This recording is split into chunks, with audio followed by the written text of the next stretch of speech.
Gwart Show is sponsored by Ellipsis Labs. Ellipsis Labs is building a world where mainstream finance happens on-chain. Their first product, Phoenix, is a fully on-chain limit order book DEX on Solana, doing hundreds of millions of dollars in volume with 100% unincentivized users and liquidity. I know this team personally. They're one of the strongest teams you're going to find, and they happen to be hiring engineers right now. If you're passionate about DeFi and interested in building something sustainable in this space, visit ellipsislabs.xyz or find them on Twitter at ellipsis_labs.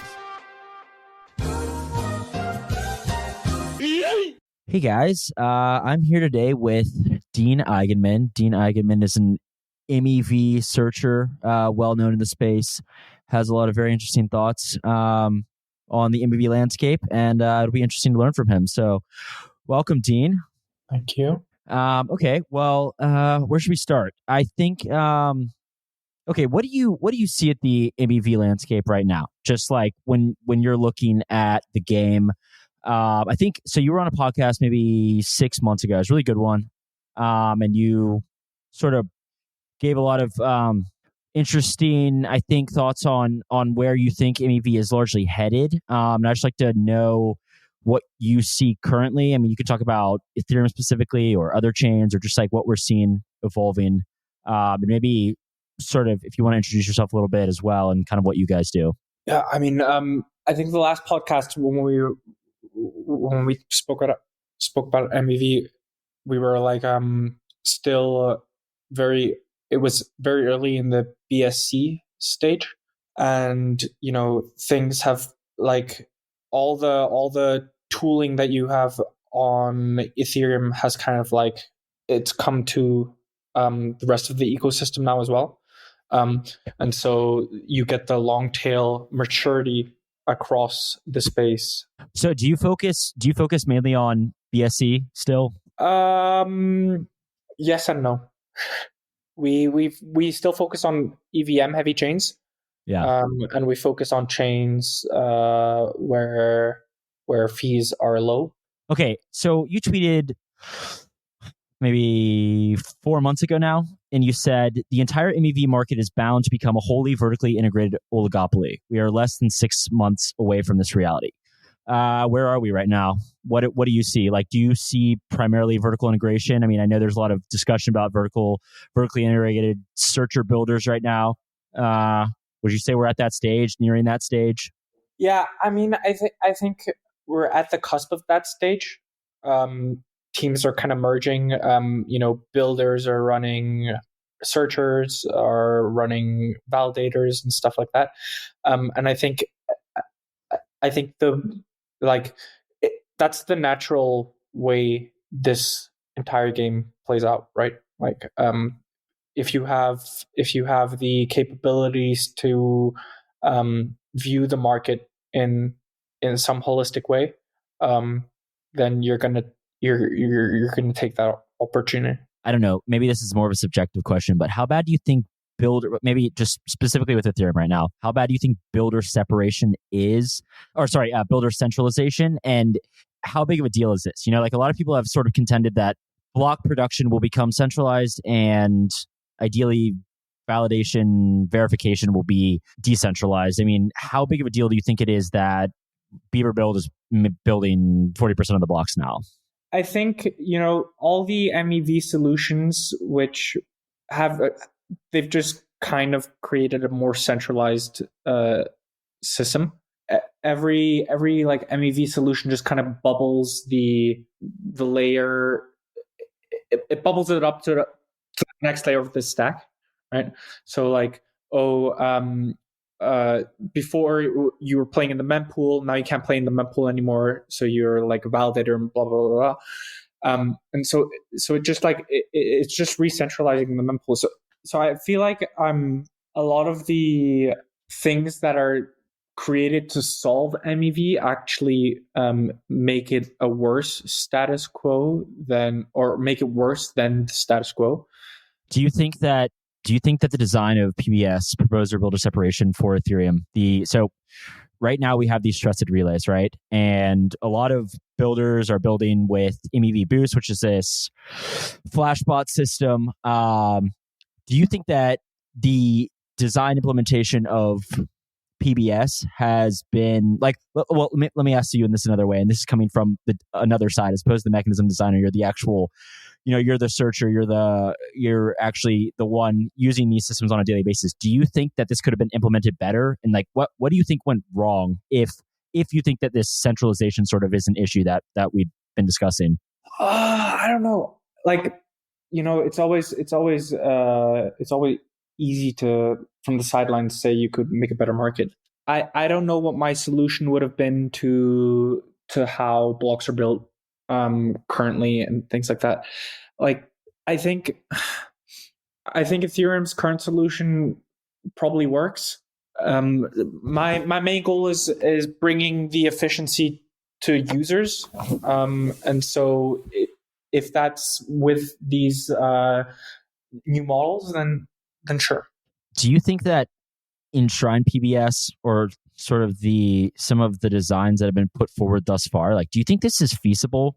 Because I mean, right now we have these trusted relays, right? And it's sort of, the idea is to keep the builders from duping validators and the validators from duping the builders, right? So it's sort of like this intermediary. And do you think that, like, Enshrined, like, first of all, are we actually making progress on something of the sort? And is this something that is really possible in practice? I don't know how closely you follow some of like the most recent Ethereum, proposals and whatnot. What do you mean? Like, I think the way things are done right now, it just results in a bigger cabal, right? Like, yeah, validators and block builders and relayers, and yeah. Do you think that what we're working on now, or I say I'm not working on this, but do you think that the people who are working on this in terms of like enshrining these relays, like, is this possible? And does this help? Maybe that's a better way to ask. I mean, is this something that can help, or is your opinion sort of that this cabal is set in stone and this is the direction we're headed? I don't think it's set in stone.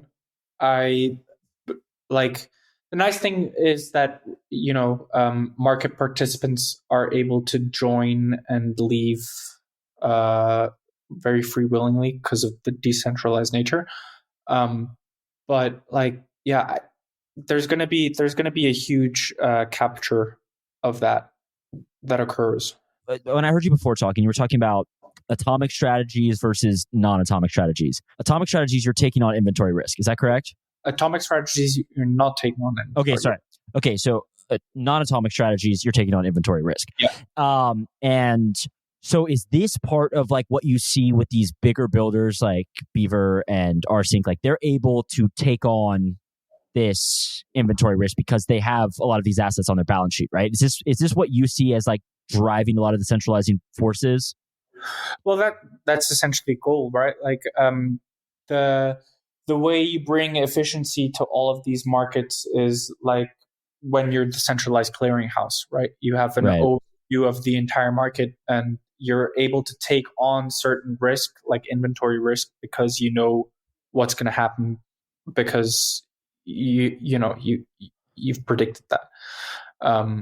Yeah. So like, non-atomic strategies will be, I think, in the future, the main strategy. Like the long tail strategies that are atomic are gonna like fizzle out, and most strategies will end up being non-atomic strategies.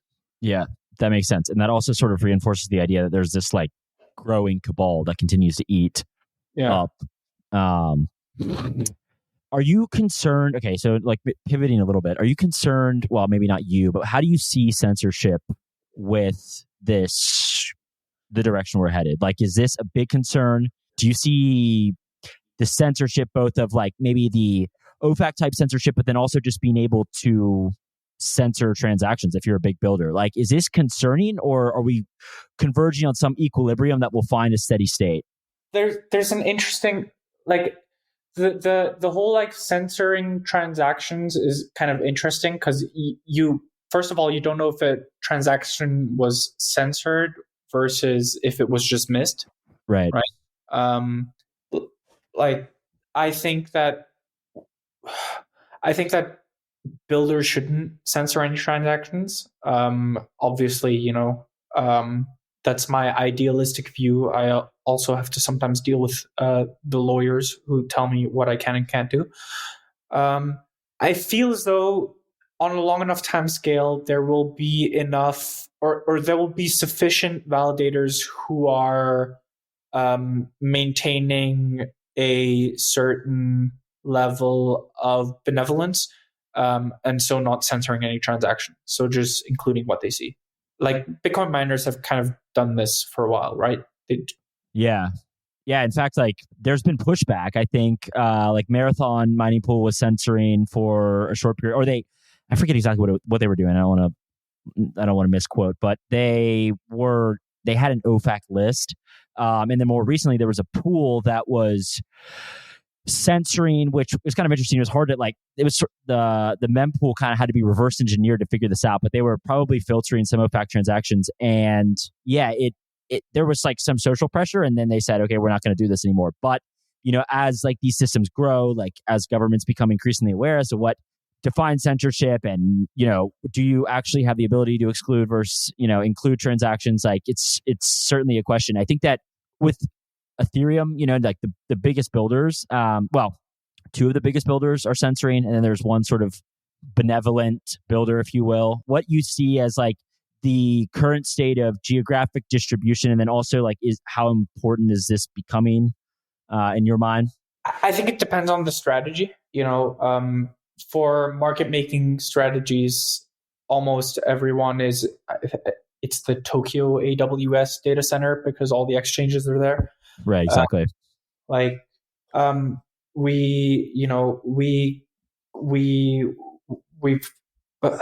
have a very good process on co-locating with nodes that we know are miners on the networks that we do MEV on. I think in like Ethereum and stuff like that, the co-location is like the last mile. You're still better off optimizing other parts of your algorithm before you go to that last leg. I think you can gain more efficiencies by fine-tuning Go Ethereum and things like that versus co-locating. Yeah, that makes sense. I think like for sex decks are probably co-location is more important. But then some of these like more long tail strategies, it's probably like you were saying, like optimizing around the code. So how different, and you kind of started this by saying that you're seeing a lot of what started on Ethereum now moving to BSC. How different is MEV on, without exposing too much of your strategies, how different is MEV on Ethereum versus BSC? Like just, I don't know, competition and strategies and whatnot? About a year, probably the last time when we started, it was a lot easier on BSC versus on Ethereum.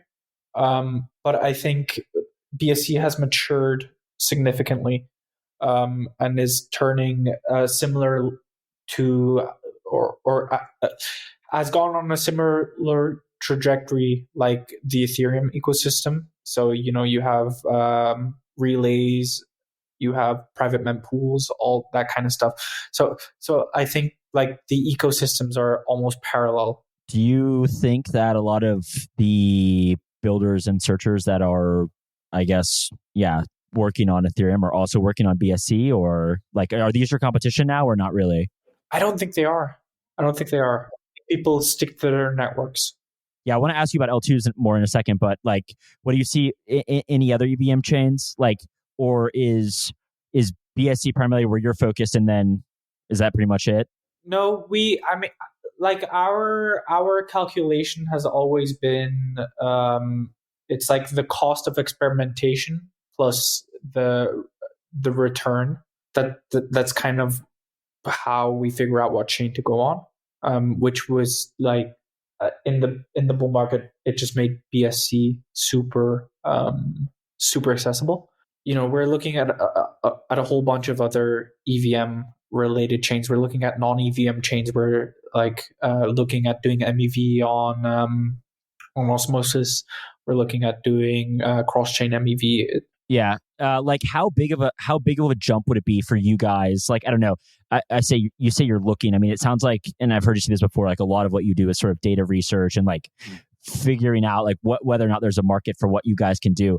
How big of a jump is it like for a firm like yours to say like, okay, well, we're going to start doing MEV on Solana, for example? Like, would that be a huge like investment and like sort of overhead prior to getting in? Solana, I think, is a huge one because of like the differences it has with most other blockchains.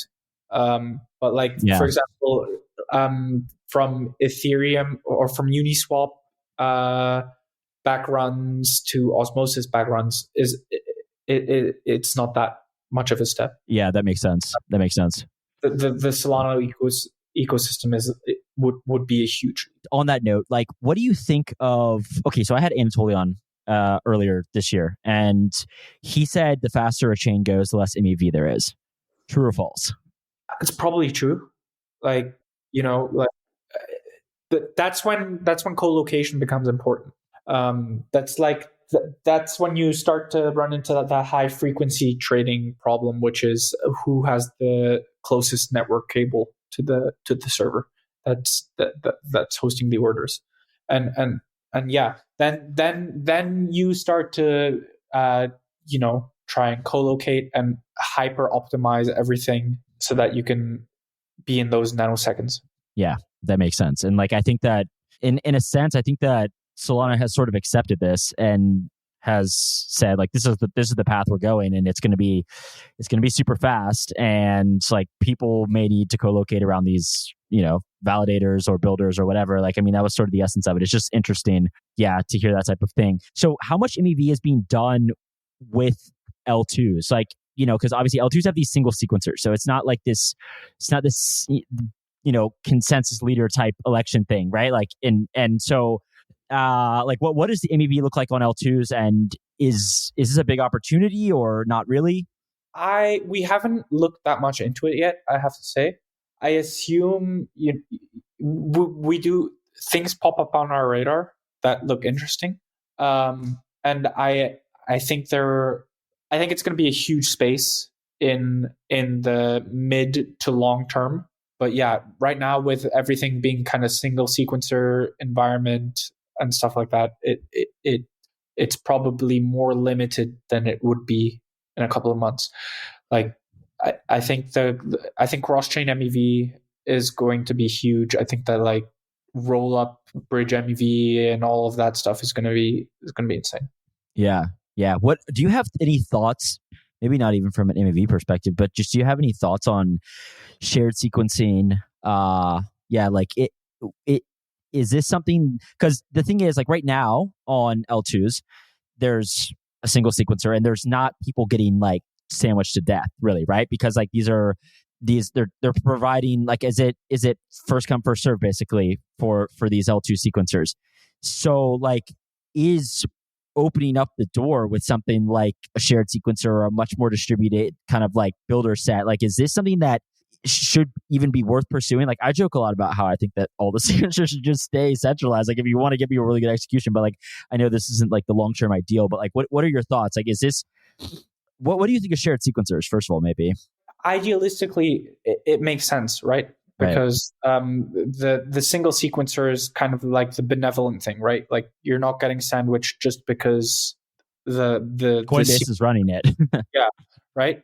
But they could, and so I think for that purpose, it makes sense to do the whole shared sequencer stuff. It's such a weird give and a take, right? Like, we always there's so many we've made all these things like so composable and broken it down that like, is it better? Like, is something posting on ETH that is controlled by one person better than a single database? I don't know. Yeah, I think this is a question a lot of people are asking, but there's a lot of smart people working on this. So, I think the vision is like, like what you were saying, idealistically, like we have some system whereby there's similar, at least goals, aspirations of decentralization within these L2s, but it does seem like, right now. And I mean, it is kind of a give or take also in the sense that like users are getting better execution for the most part. You know what I mean? Like they're not getting sandwiched. I think it'll be interesting to see. It's interesting to hear you say that cross-chain MEV will be huge. What do you think about intents? Like this has been a huge buzzword recently. Like, is this just limit orders or is this just private order flow? Intents are interesting because I had this conversation with the team yesterday. Intents are interesting because like everything's always been designed as intents. The problem is intents once again like explodes the entire design space, right? Because for every intent, you now have a different solver architecture, and then you'd have to figure out, or the people who like are able to compete are the ones who figure out how to link solver architectures or link solvers with other solvers that are unrelated and things like that, right? So it just like it blows up the entire like design space again, which means there's just like more and more. We're bringing. It's like this paradox of like creating more of these like decentralized points where you then need to have like an MEV shop that kind of has the holistic overview in order to bring market efficiency, right? Like the most efficient solver is one that's going to be solving over multiple protocols, and you can only do that like as a shop that has an understanding of multiple protocols. Yeah. I view that. I think that most MEV shops will do the same thing, which is they're gonna do MEV, they're gonna do market making, and they're gonna do other like liquidity provision type things that fall into that circle as long as it brings efficiency within a market, right? Because you need to have kind of the whole overview. And like if you're solving for CowSwap, you're going to solve for Uniswap, and you're going to try and use your liquidity on both exchanges and things. What do you think? And once again, this is another thing I heard you talk about, like this idea that some shops, and I think you put yourself in this category, may be willing to operate at a theoretical loss for a while in order to crowd somebody out of a strategy, right? Like you're just, I mean, the idea is like you're richer than somebody and you can just carry on a strategy for long enough that they're not going to make money and then you can capture the market. Is this what you like? Are we increasingly going this direction still, would you say? Like with it, and also in terms of, maybe you can just answer that, and then also with these long tail opportunities, are there still small searchers that are sending bundles and landing them? Like, are we what are your thoughts? You're definitely still seeing small searchers that are landing bundles. Well, I say small searcher, but what the fuck is a small searcher? Yeah, I don't know. Who knows, right? Like you're seeing bots that are running single strategies that are very specific, so very long tail. Okay. I think in a lot of the environments, the game right now is outbidding everyone, and so you're a lot of people are losing money on their strategies, I think, to price out competition. Thanks for listening to The Gwart Show on the Blockspace Podcast Network. Subscribe to our newsletter at blockspace.media to get the show directly to your inbox. Show links, transcripts, and Bitcoin articles twice per week. Stay ahead of the conversation by visiting blockspace.media. What do you see? Like, is this going to be the future, like the AMM design? And also, do AMM still have a lot of work to do in terms of improving execution and whatnot for users? AMMs are really good at what they do, and there's a lot of there's very simple design solutions to mitigate a lot of MEV in AMMs. Yeah, like if you turn an AMM into a linear function, all inputs are in, and then all outputs come out, and you settle one price in a block. Like if your AMM is a chain, then you don't have sandwiching, right? I think the problem with all of this stuff then becomes like it's then we're like trying to rationalize about what the definition of MEV is. right? Which inevitably in the end is just some form of arbitrage. And I heard you kind of saying that before as well. You're saying like, I don't know that you would consider all stat arb, for example, to be MEV, right? Like I don't even think that like the things we do at Blanc anymore are MEV. It's just like, stat arb with inputs from different sources which happen to be on chain. Is sandwiching bad still? Is this like, would you say, because I think a lot of people, when they hear sandwiching, this is like the worst form to them. Like this is something that's like very, very bad. And at least insofar as for users, I think people find this to be like one of the most extractive. And then obviously Jared from Subway kind of exacerbated the hype around sandwiching. Are sandwiches still like you see like if you look at the actual amounts that are being sandwiched, like the overwhelming majority of time, it's pretty trivial, right? Like it's like maybe $1.50 or $2. Like if you go and track, so it's quite interesting. Like you hear these stories, people getting sandwiched for like $50,000. Like those are massive outliers, right? But like is this still a big problem? Or are users like starting to get better execution either from app interfaces or through wallets or whatever it may be, RPCs? I think sandwiching is inherently a UX issue. Okay.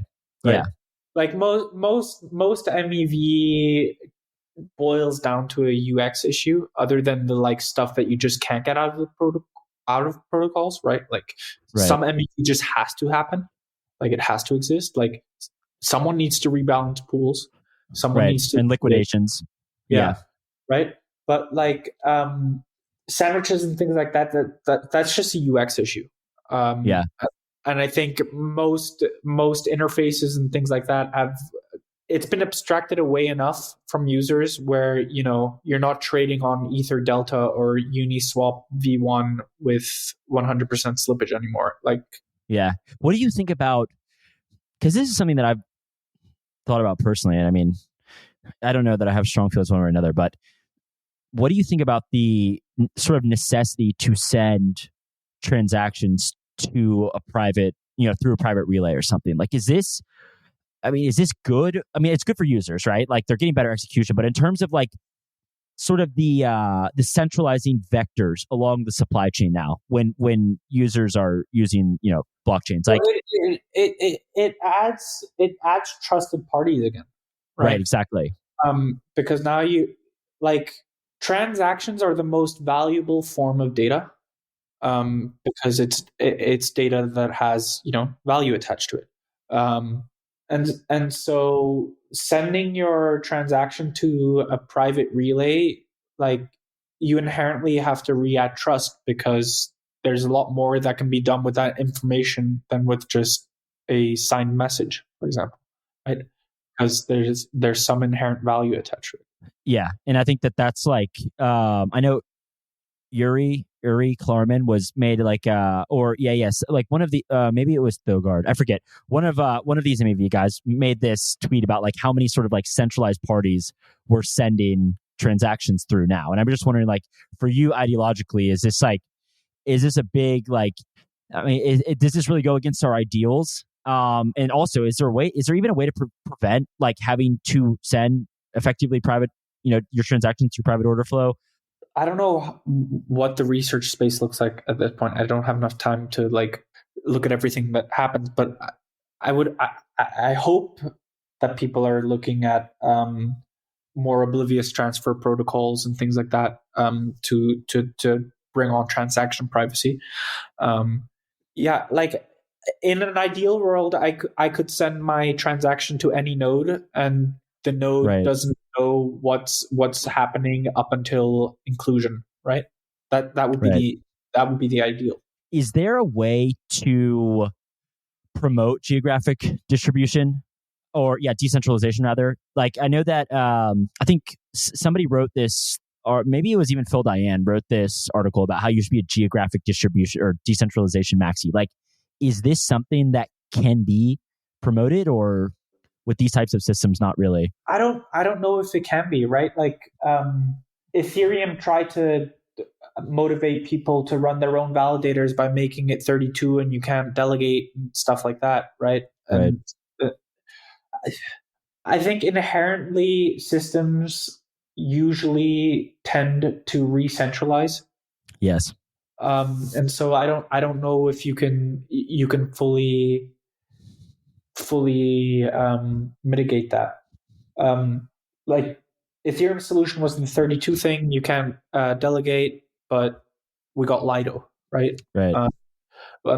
Is Lido centralized? No, probably not. Like, there's how many providers underneath Lido, but yeah, like that's just the way it's gonna happen, right? Like, yeah, exactly. And I think, I mean, Lido, obviously, it's a DAO, and like you said, it's sort of an umbrella of validators. So, and obviously the counterclaim is like, if it wasn't Lido, it would have been Coinbase and Binance, which, given how these systems work, like even if it's sort of the lesser of two evils, it does.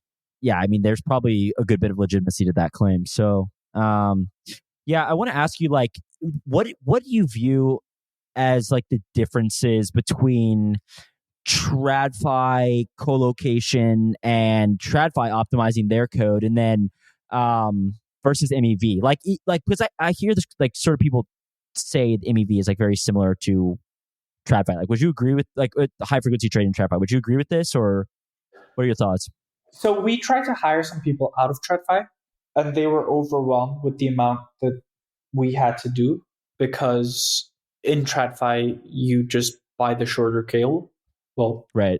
You don't just buy the shorter cable. You obviously, there's some engineering stuff as well, right? But like the I think the amount of like domain specific knowledge that's needed for MEV is a lot more broad, especially like all of these like weird like protocols that you can link up together and interoperate in order to extract some form of value, right? And so the real stars are the ones who are able to have this huge knowledge base and link all of that stuff together, more so than just the geolocation alpha. Yeah, that makes sense. There's been discussion recently about these timing games, like basically simulating latency. Is this something that you think is, I don't know, solvable, or like what are your thoughts on these kind of like specifically this kind of like timing game thing that's kind of come up as of late?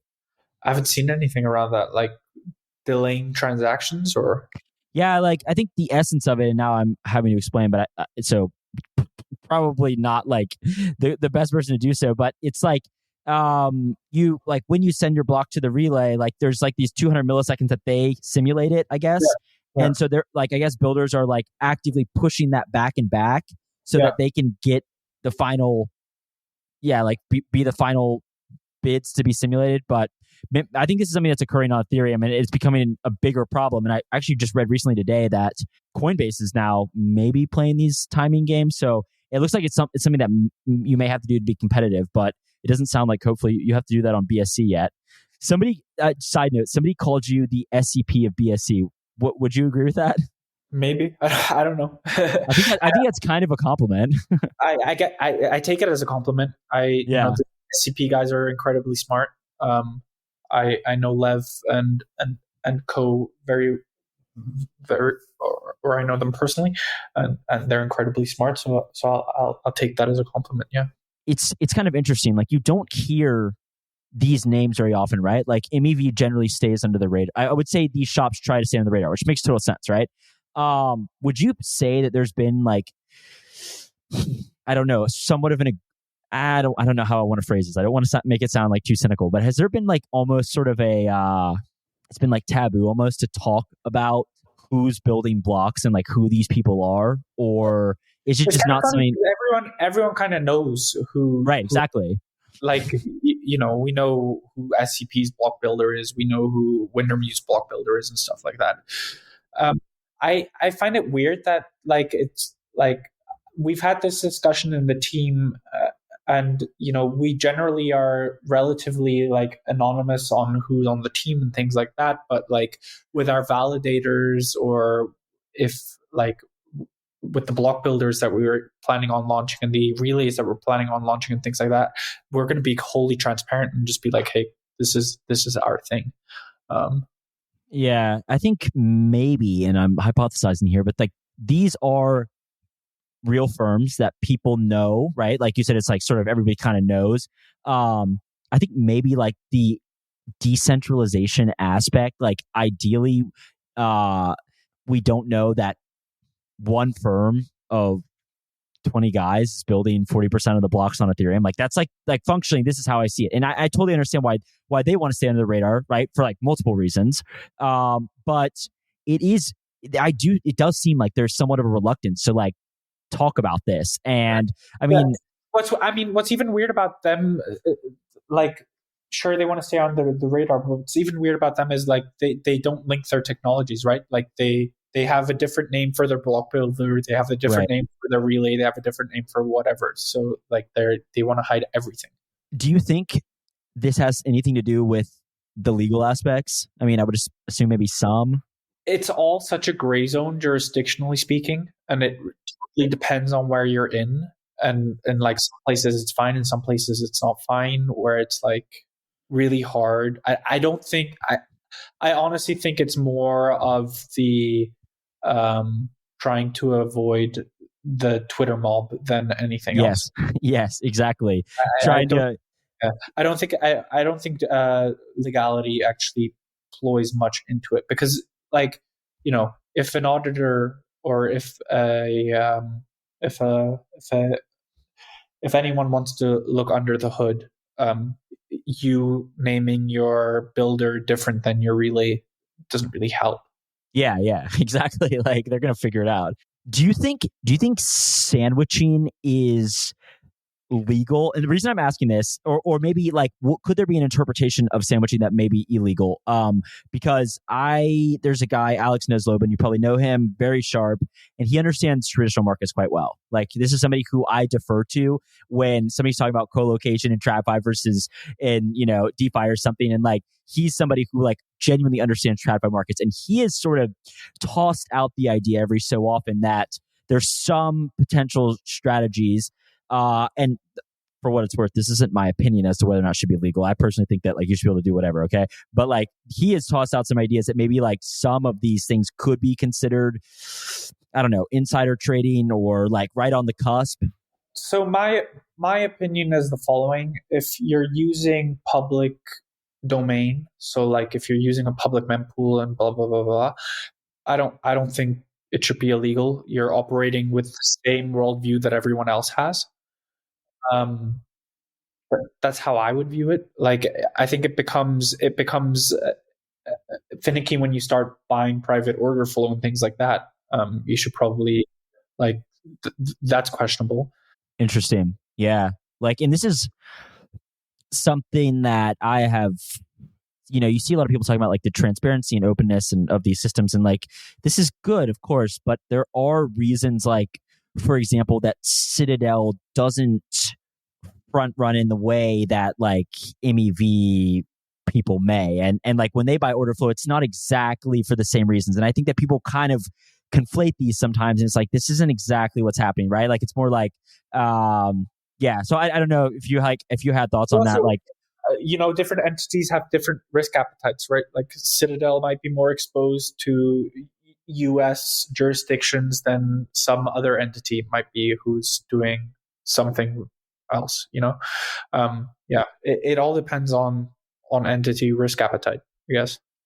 Yeah, and I would kind of like intuitively I would agree with you regarding, a public system, a public mempool is like it's not really material non-public information. Like it's somebody broadcasts a transaction out there. I guess maybe, yeah. Like so I've just it has been really interesting to follow some of this, and I do wonder, like, do you have any predictions as to like where this goes? Like, are there are people talking about how regulators probably aren't like so familiar with how MEV works, but they're starting to dig in. Like, do you have any predictions? I mean, hopefully you're safe in Switzerland, I would assume, but I don't know. Yeah.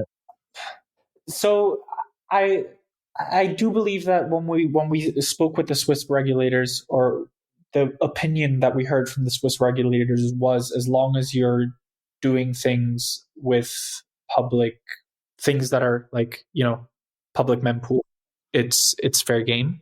Yeah, but the rules are going to change 3,000 times until they're written, right?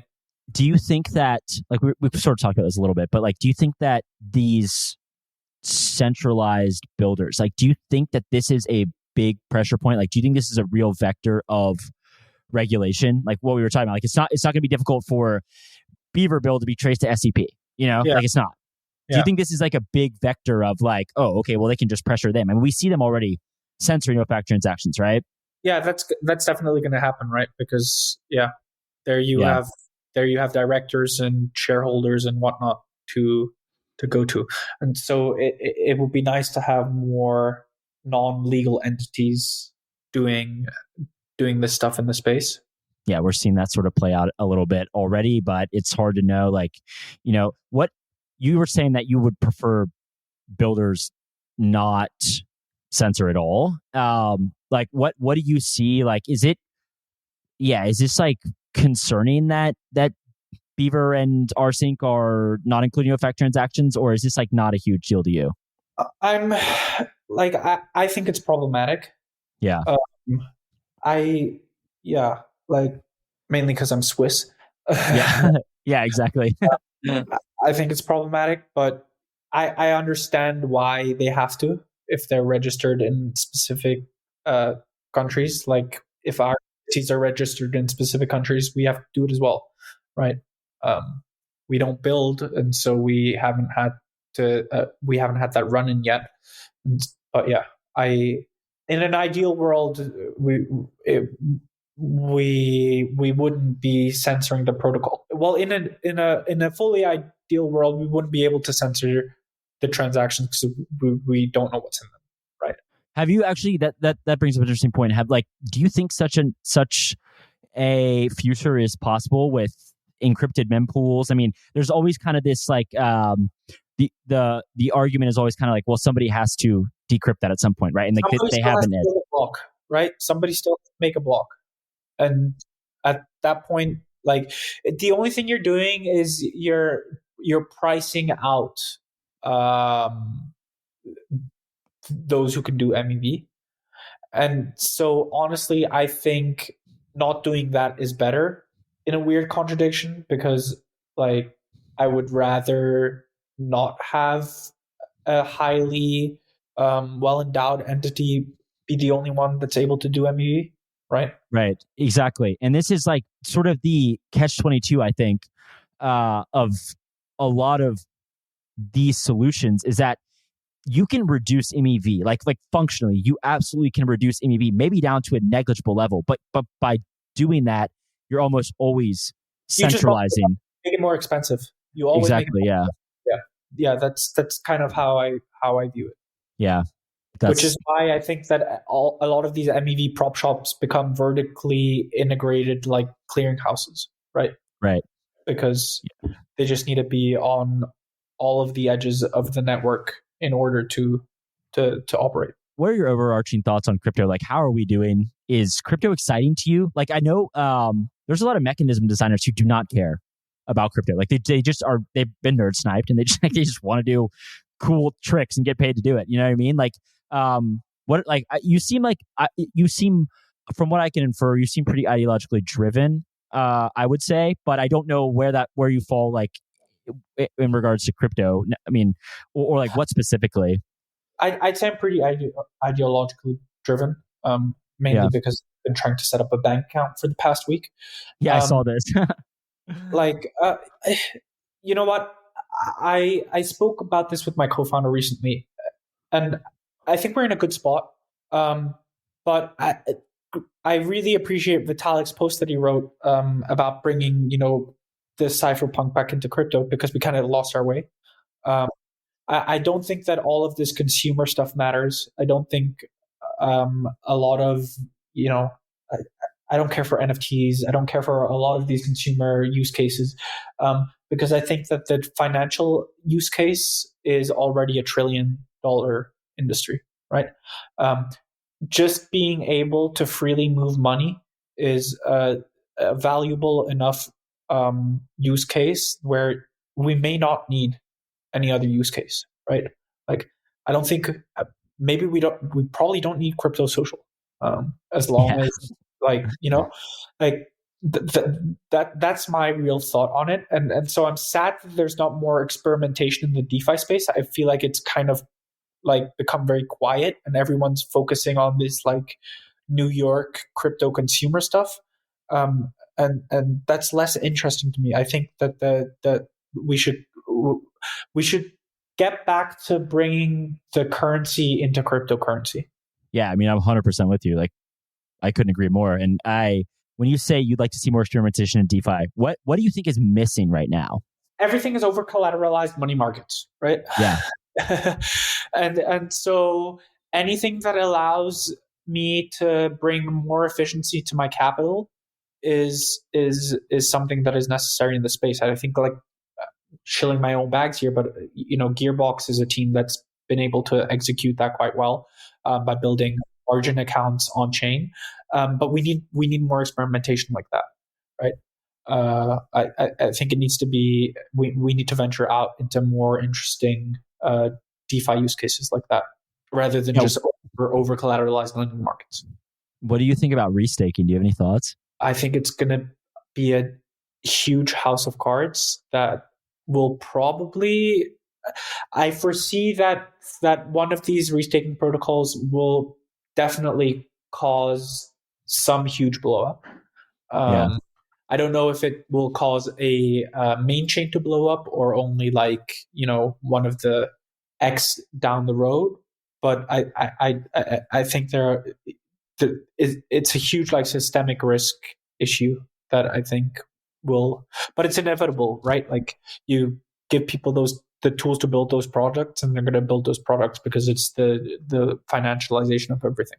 Do you view the current Ethereum roadmap with Rollups favorably?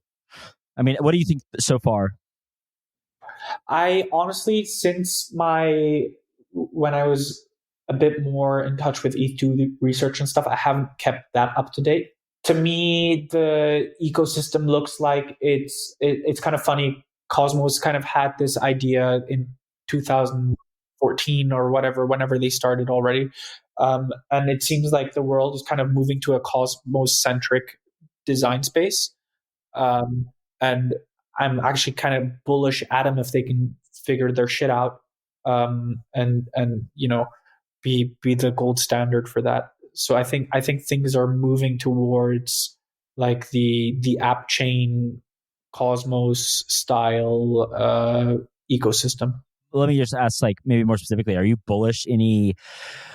Maybe not L2 specific. Well, yeah. Are you bullish any L2 specifically, or do you look at any of the L2s and think these guys are on the right track versus these guys, or is it all sort of similar to you right now?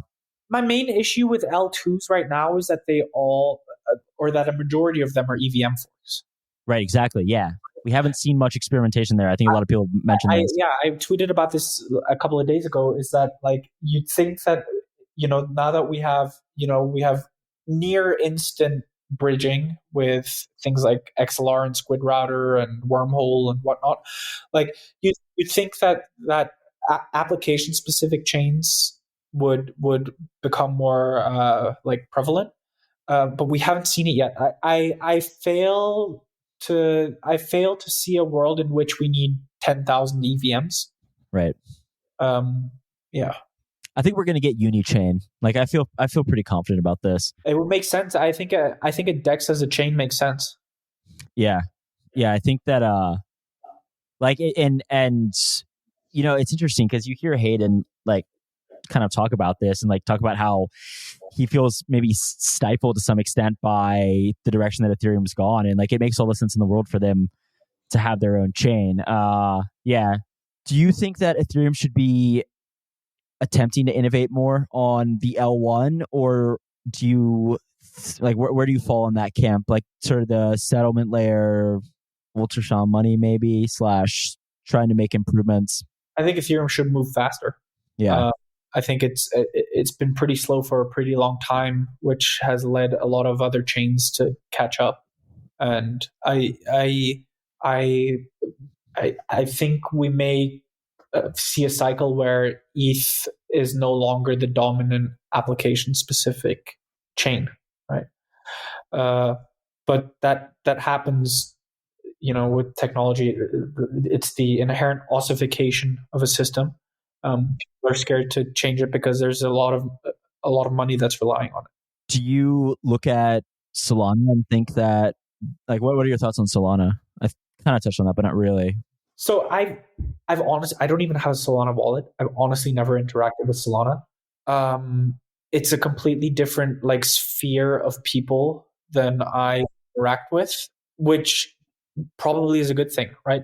I may be like a crypto boomer. Like I may be now what I viewed Bitcoiners as 2 years ago, right? But I'm just on the ETH end. I think the winner will be somewhere in between an ETH and a Solana, or maybe the merging of the two, through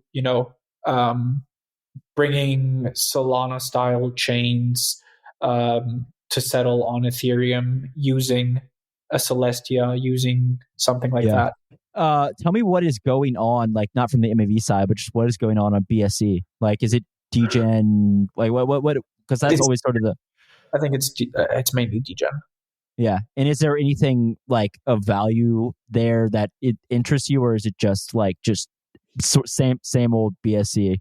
They're launching an L2, but it's same old BSC. I think people underestimate BSC because it has a huge consumer usage rate. But it's just BSC. Interesting. Yeah, that's sort of like what I mean. I think it's very popular in Asia. Is that right? Yeah. Yeah, and that's just an area that like a lot of people on crypto Twitter, for example, just have no idea about. Like not dissimilar to Tron, although maybe some of Tron's numbers are a little bit fudged, but it does so much USDT settles on Tron. People are just completely unaware of this. So it's similar. Actually, that's I wanted to ask you what that is. Tron. Like, do you guys ever do you do anything on Tron?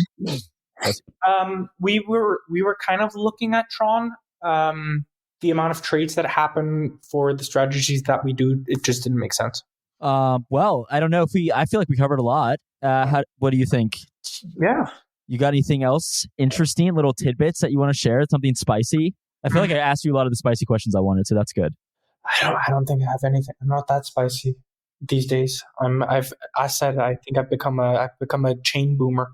Yeah. Oh, actually, I actually did want to ask you one thing because I'm kind of a bit of a Bitcoiner myself. What do you do you like Bitcoin? Do you care about Bitcoin at all? I have not held a single Bitcoin since 2016. Okay, so that answers that pretty easily.